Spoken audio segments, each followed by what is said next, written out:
Welcome into the second edition of Capitol Happenings. I'm Rob Kendall, along with Indiana State Senator Jim Merritt. Senator, great to be with you again. Happy holidays. Merry Christmas. Now, today we're going to talk about hunger, and I know that's an issue that's been a big topic for you over the years. How'd you get involved in that? Well, it goes all the way back to high school with understanding what is going on in our communities and that those who need a hand up rather than hand out is quite large. It's always been that way, and I worked on homeless issues, and it's just really become a part of my fiber. Now, again, on the program today, we're going to discuss that. First, I want to let you know how you can check out our program. Of course, you're watching this on YouTube, available there. We're also on SoundCloud and iTunes. You want to listen to that audio version. It's great. You can download it right to your smartphone or tablet. Go back and listen anytime you want. So a couple different ways you can check that out. We're also picking up radio affiliates, or going to be picking up radio affiliates across the state. So you'll be able to hear us on terrestrial radio. And we're actually going to be heard Monday evening, December the 26th, on 98.9 WIRZ. You'll be my guest on Central Indiana today, and then part of our program, today's show, will be heard on WIBC tomorrow night, Friday, so it's going to be very exciting. Let's talk about hunger in Indiana. Do we have a problem? We do, and the stats are that 1 in 5 children are hungry every day in the state of Indiana, and it's a shame, and I'm ashamed, and I think we need to continue to work hard. Obviously, we're around the holidays right now, and the Wheeler mission, you saw the governor slash VP-elect. He wears a lot of hats right now, yes, right? he does. And he had the Wheeler mission hat on yesterday. And he enjoys working in those facilities like Second Helpings. But it can't be just this time of year. It's got to be 12 months a year. And we have to continually pay attention because poverty has not seeped into our community. It has lurched into our community, and we need to work continually hard on that. And I've branded this hashtag Kill Hunger. There's several pieces of legislation we'll have this year.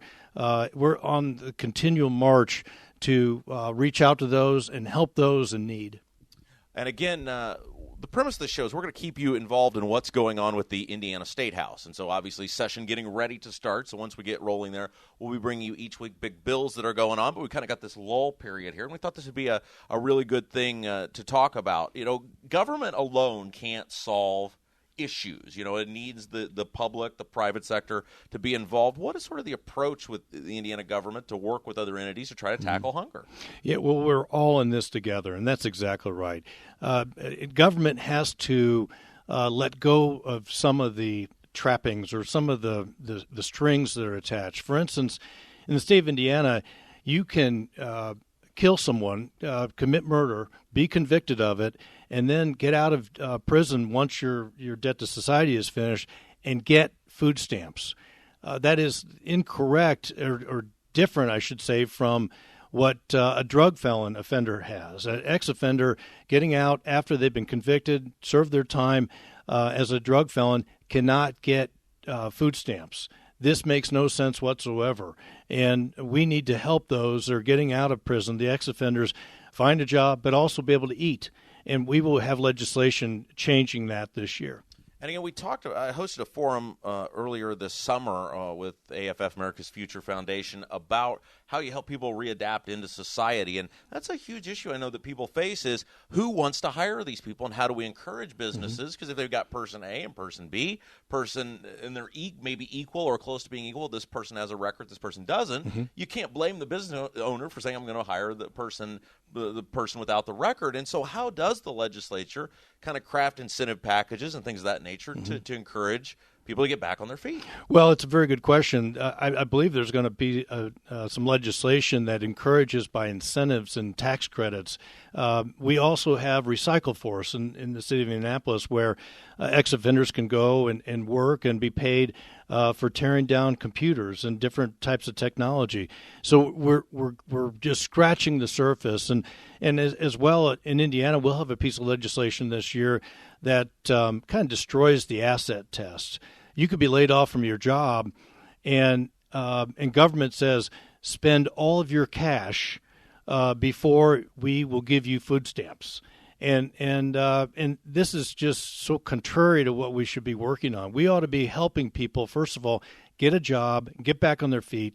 Unemployment is is supposed to be a temporary situation, and food stamps are too. So we ought to be able to allow and make sure that people can eat and not destroy their nest egg. One of the things I know that the state does that I think is a great thing in terms of insurance, because that's a huge expense for a lot of people. I had a person the other day who signed up for the Healthy Indiana plan that I know about, was approved, and they're elated with it. Let's talk a little bit about that program, because I know it really does help lower-income people. Well, absolutely. And HIP 2.0 is different from virtually every other state in the union. The Commonwealth of Kentucky is actually trying to copy what we're doing here.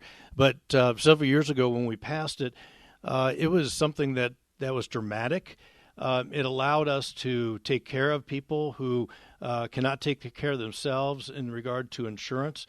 I would imagine, and I don't have the stat here, but it's not a big guess that we have better health care in the state of Indiana because of HIT 2.0 than most any other state in the union. Yeah, and it's a state-driven solution, which I think is a huge thing. And I think under the new Trump administration, well, obviously with Governor Pence being there as vice president, it's going to be a big priority put on that. Well, absolutely. Seema Verna, who is going to be working as almost a cabinet member in the Trump cabinet on these issues, was the person who really designed HIP 2.0 here.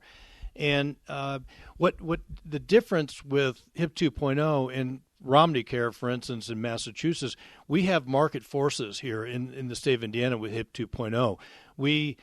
It's not a giveaway. We actually have some buy-in from the people who actually use the service, if you will, and I think that's one of the keys to the future of healthcare.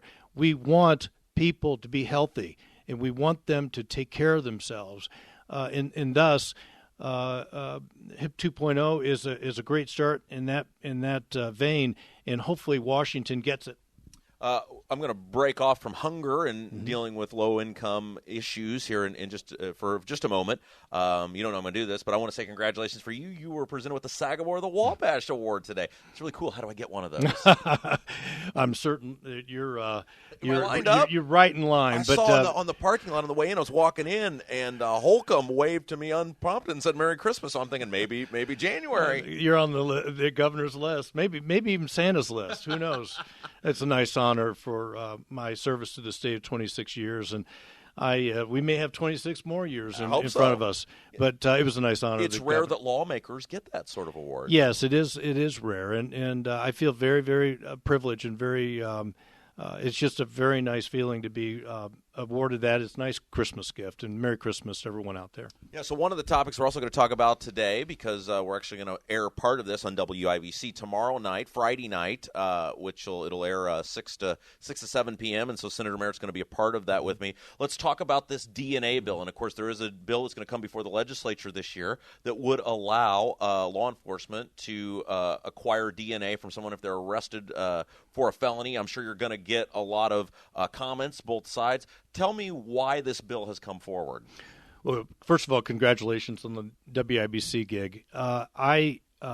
DNA is today's fingerprint, and many people are critical of this because of civil liberties, but I believe that not only this can solve crimes and make sure that the right individuals are convicted and incarcerated, but as well as the individuals who are innocent are exonerated. Most people don't talk about the positives of this that we've seen many times in the last 5 or 10 years, where people have served sometimes up to 10 and 13 years in incarceration in prison for something they did not do.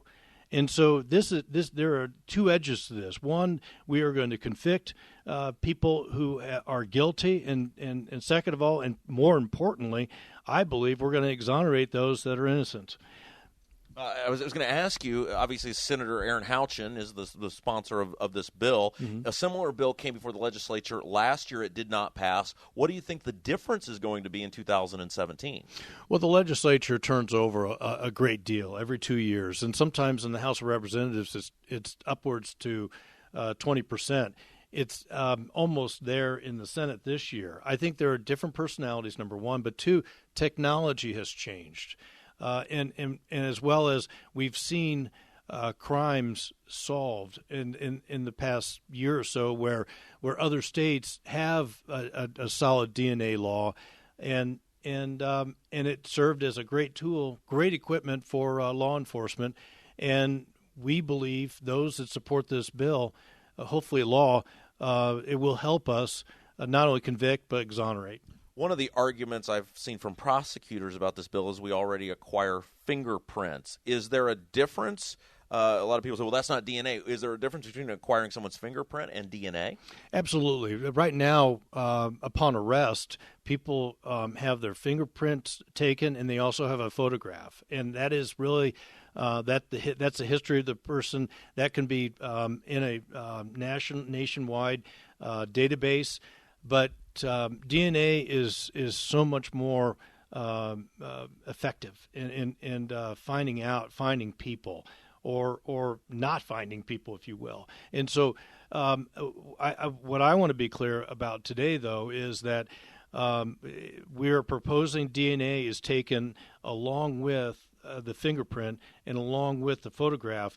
However, if someone is not convicted, the DNA will not be kept.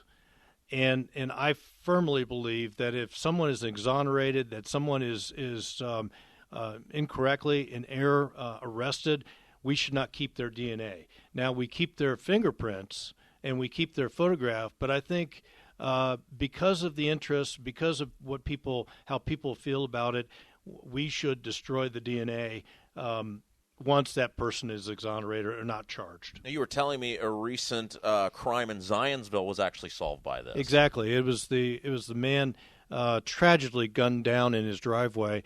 And then the person, the accused who was found through Ohio's DNA law and not ours, obviously.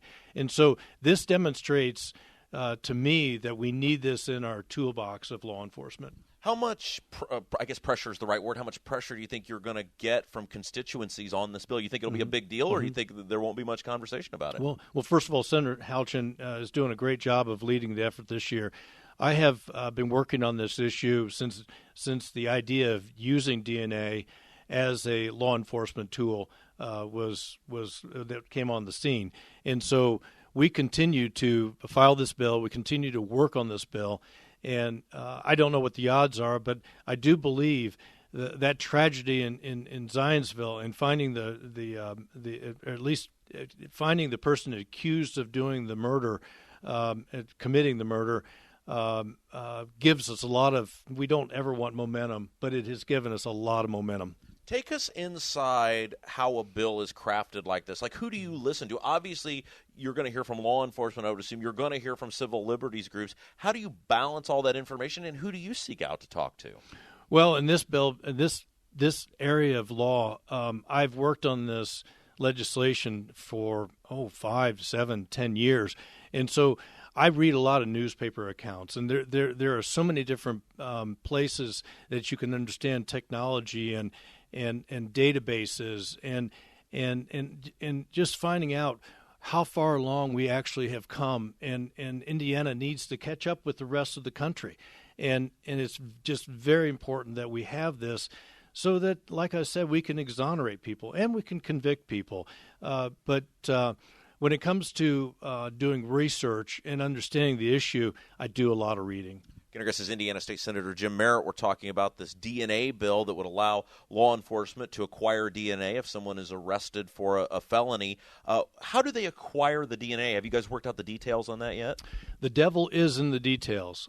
One problem we have in the state of Indiana is actual collection, but more so in storage.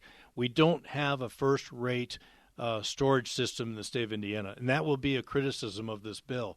If you're going to collect more DNA, because DNA is collected when you are convicted, but if you're going to collect on a felony arrest, we have got to improve the system of storage. And it could be a swab in the mouth. It could be a number of ways, but bottom line is if we're going to have a quality system in the state of Indiana, we need to make sure that our storage system is better and improved. Just a couple of quick final thoughts on this DNA bill. You mentioned your concern is that it be destroyed if someone is not convicted.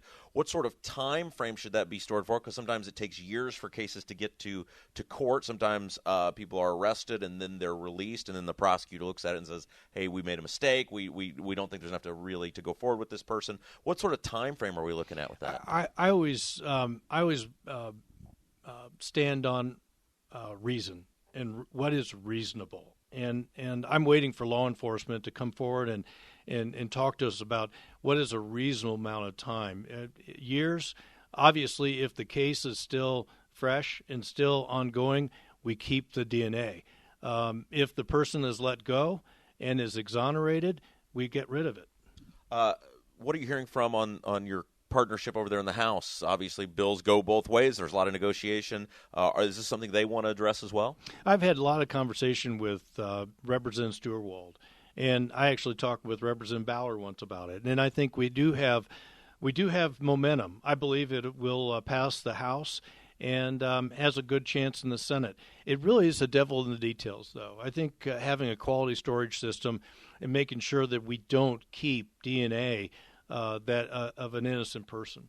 Again, the program is Capitol Happenings. I'm Rob Kendall, along with Indiana State Senator Jim Merritt. Let's get back to the focus of today's show, because obviously Christmas coming up on Sunday, talking about dealing with hunger in Indiana. Can you provide some sort of statistics on what you've seen, whether there's been a rise or a fall in hunger over the past decade or so?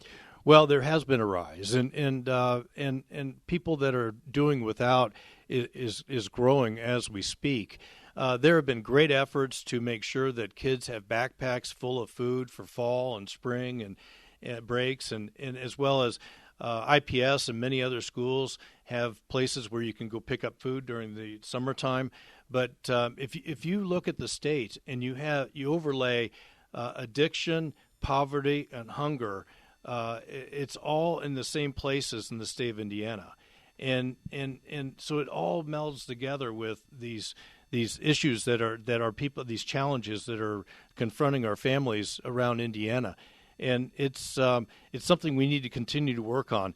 Luckily, SNAP dollars are in credit card type of currency, if you will, and so the stigma of being poor, that people won't feel bad about going into a grocery store, but we need to redouble our efforts and make sure that we understand that people are impoverished 12 months a year rather than just Thanksgiving and Christmas, and the issue is putting ourselves on the line and helping people. Again, our guest is Indiana State Senator Jim Merritt. The program is Capitol Happenings. Don't forget, you're watching it here on YouTube. You can also download the program on SoundCloud and iTunes. You just search Central Indiana Today. That's where it's listed under. That's my nightly show, and we archive it there. You can go back and listen on your smartphone or tablet anytime you want. And then we're picking up radio stations. We're going to be heard on the radio. And what we're going to be doing now, we're kind of getting some broad-range issues in our first couple of episodes. But once first the year starts, we're going to be delving into very specific bills coming before the Indiana legislature. There was a press conference the other day. I saw our buddy Tim Brown. Doc Brown was there. It involved road funding. Curious to get your thoughts on kind of what the House is putting out there. Well, it's a House-Senate proposal, Senate-House proposal.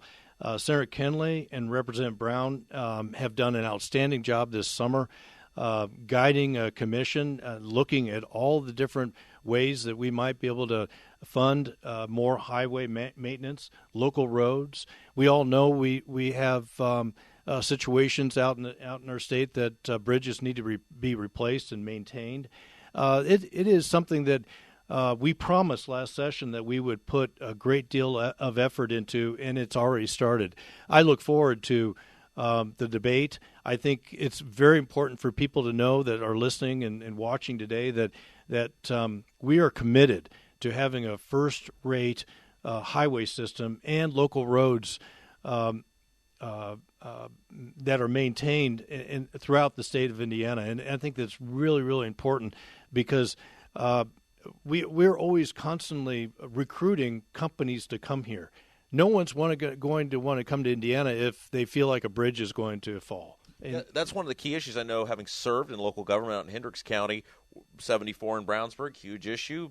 Companies look at that when they're looking at coming to town. 70 out in Plainfield, 36 in Avon, and that's just Hendricks County. Mm-hmm. I'm sure for local governments it's a big deal to get this thing taken care of as well. Absolutely, and we have sent a great deal of money to the locals for their roads, but obviously with weather and with just the travel of automobiles and trucks, it needs to be constantly on the tip of our tongue, talking about how we can make our infrastructure better in the state of Indiana. Now, this will be the first year, and I'm going to say this, at least entering session, where there's not some sort of overhead drama facing you guys. It was the marriage issue in a couple of years ago, and then it was RFRA, and then it was Governor Pence's reelection. It's going to be nice to be able to get maybe like back to business without some – there are huge issues, but not huge things that are going to inflame people either way. Right. Well, I'm anticipating a business-like session and taking it issue by issue and challenging ourselves and confronting ourselves with a vision for the future to make Indiana better and get to the next level, as Governor Holcomb has said. But that doesn't come overnight. I think the reason why Indiana excels is because we always have these principles that we are guided by. Balanced budgets and responsible spending. Not only that, but the idea of when you make a big decision, make it on data, collection of data, good positive results. We rarely swing for the fences unless we really have the fat one coming down the plate. And Indiana is conservative, but I do believe that we will have a session this year that is very, very results-oriented, and we will have a positive end. And the program is Capitol Happenings with Indiana State Senator Jim Merritt. We've mentioned this before, and obviously you're going to find out real quick. You have a new governor coming in, and you guys, I'm sure, want to have deference to him and things he'd like to see done. Have you guys sat down and said, look, what are your 2, 3, 4 things you want to do? Mm-hmm. Well, I've had text chats with Governor Holcomb, and we're list him as Gov in your phone. How does he show up? It's just, for me, it's Eric World. No, but having Suzanne Crouch as his lieutenant governor and She's great, isn't she? Yes, she is, and the presiding officer of the Indiana Senate is going to be very, very helpful to him. But the legislature is not something new to Eric Holcomb. The new governor will do a terrific job. His cabinet is outstanding. He just named a new budget director the other day, and I have every confidence that we're going to balance the books. We're going to make some great strides in the confrontation of killing heroin, and we're going to do what we can to make sure that our kids have the very best tools to be educated in the state of Indiana. Now, you mentioned killing heroin, and a guy that we mentioned last week on this podcast was reappointed as Health Commissioner Jerome Adams, mm-hmm. and I'm sure you're very happy about that. Absolutely. Jerome Adams has been an icon, and like I said last week, he's actually a constituent. But Dr. Adams has been on square one, right in the front of the line, on the issues of a needle exchange or of HIV, Hep C, Scott County. We had a problem with not enough Narcan, with immense amount of overdoses from late August. He has been at the front of the line. He has stepped forward and just invaluable asset for the state of Indiana, and has been sent to Washington to offer his advice there. What sort of time frame do you think on session this year? Because I was talking with somebody when I came in last week, and they said that the earliest session got on, this floors me, was Valentine's Day one time. Yes, that was Valentine's Day, and that was after a very long session back in the 90s, where we actually were in session all the way to June 30th. And so instead of a March 15th adjournment, if you will, sine die, we adjourned on February 14th. And it was workmanlike. The staff was ragged by the end of session that year. But there was a lot finished in a very short session, but we got out over a month earlier than we were constitutionally able to. Floors me. Yes. Valentine's Day. It was very, very quick. But when you finish June 30th, January comes around real quick, and so we were fortunate. We had leaders back then that got us through, and obviously that won't happen this time. What do you think? Like usually, you guys go into April. Obviously, it's a budget session. You anticipate running it up to the clock this year? I anticipate an April 20th or whatever a Friday would be. It won't be April 29th.